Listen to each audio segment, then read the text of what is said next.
आपने मजहबी किताब में डायनासोर का जिक्र नहीं है। अफसोस कि आज तक किसी मैथमेटिक्स के किताब में मुझे डायनासोर का जिक्र नहीं मिला। तो इसका मतलब मैथमेटिक्स की किताब बेकार है? नहीं, उसका वो टॉपिक नहीं है। रेवलेशन का और मजहबी किताबों का टॉपिक ये नहीं है कि आपको आके बताए साइकिल कैसे बनाते हैं, या आकर ये बताएं कि जो है डायनासोर कब था। वो तो मोरालिटी सिखाने आया है, गॉड के बारे में बताने आया, नॉन फिजिकल रियलिटी की हकीकत को सिखाने के लिए आया। रिलीजियन साइंस को रोकता है? नहीं रोकता। अगर रोकता है तो गलत करता है। रिलीजियन साइंटिज्म को रोकता है, जिसमें हमारे जावेद साहब मुब्तला हैं। साइंस और साइंटिज्म में फर्क है।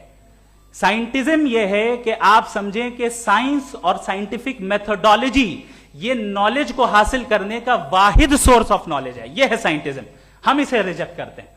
हम साइंस को तो तरक्की करते हैं, भाई आप हमारी पूरी तारीख कर लें, पढ़ लें तो आपको पता चल जाएगा। बहरहाल ये अलग टॉपिक है। उसके बाद इन्होंने एक लफ्ज कहा, वेटिकन ने फतवा दिया। वेटिकन का फतवे से कोई ताल्लुक नहीं है, दोनों कॉन्ट्राडिक्टरी अल्फाज हैं। उसके बाद उन्होंने कहा कि भाई हमें नहीं मालूम। अगर नहीं मालूम तो क्लियरली कह देना कि नहीं मालूम है, इसमें क्या हरज है। तो वही तो मैं कह रहा हूं ना कि आप कह दें कि नहीं मालूम, लेकिन क्लेम क्यों कर रहे हैं कि गॉड एग्जिस्ट नहीं कर रहा है। आप कह दें नहीं मालूम है, हो सकता है हो सकता ना हो, लेकिन आप क्लेम कर रहे हैं। The moment you say God does not exist, this is a claim, and now the burden of proof is upon you too, जैसे हमारे ऊपर है। और क्यों है मैं बताता हूं, क्यों है ये भी मैं बताता हूं। फिलोसॉफिकली जो क्लेम होता है ना, सिर्फ ये नहीं होता कि इंसान कहे पॉजिटिव क्लेम करे और नेगेटिव क्लेम करे तो बर्डन ऑफ प्रूफ नहीं है। आप मिसाल के तौर पे मैं कहूं कि फुला उस कमरे में कोई नहीं है, मैंने एक नॉलेज का क्लेम किया है। उस कमरे में कोई नहीं है, मैंने एक नॉलेज का क्लेम किया। या तो मैं कहूं मुझे नहीं पता, हो भी सकता है नहीं भी हो सकता है, this is not a claim.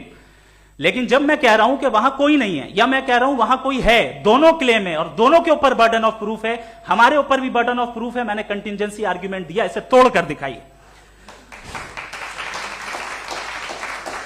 आखिरी चीज, इन्होंने कहा कि खुदा दुनिया बनाने से पहले 150 साल पहले या करोड़ों साल पहले क्या कर रहा था। अरे हजरत, चलें बहरहाल मैं जवाब दे देता हूं।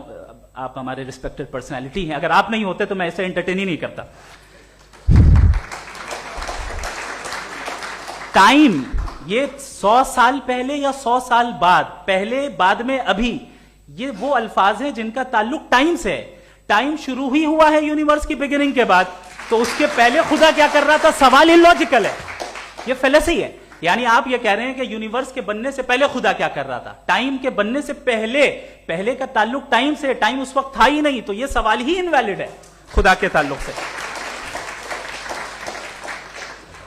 दूसरी चीज, आर्ग्यूमेंट ऑफ कंटिजेंसी जो मैंने आपके सामने पेश की है, आपने बार बार ये प्रूफ किया और ये कह रहे हैं कि गॉड ऑफ गैप्स। देखिए, पहले नहीं मालूम था, साइंस ने कर दिया। सिंपल की मिसाल से मैं समझा देता हूं। जिस गैप्स की आप बात कर रहे हैं ना, साइंस उन गैप्स को जिन चीज के जरिए भी प्रूव करेगा वो कॉन्टिजेंट ही होगा। अब चाहे वो फोर्स हो, मैटर हो या एनर्जी हो। लिहाजा सवाल हमारा उस वक्त भी वैलिड होगा जब तक कि आप नेसेसरी बीइंग पे ना आ जाएं। और इन्फिनिट रिग्रेस पॉसिबल नहीं है of causes in practical world, तो जाहिर है कहीं रुकना पड़ेगा। जहां रुकेंगे वही खुदा है। दूसरी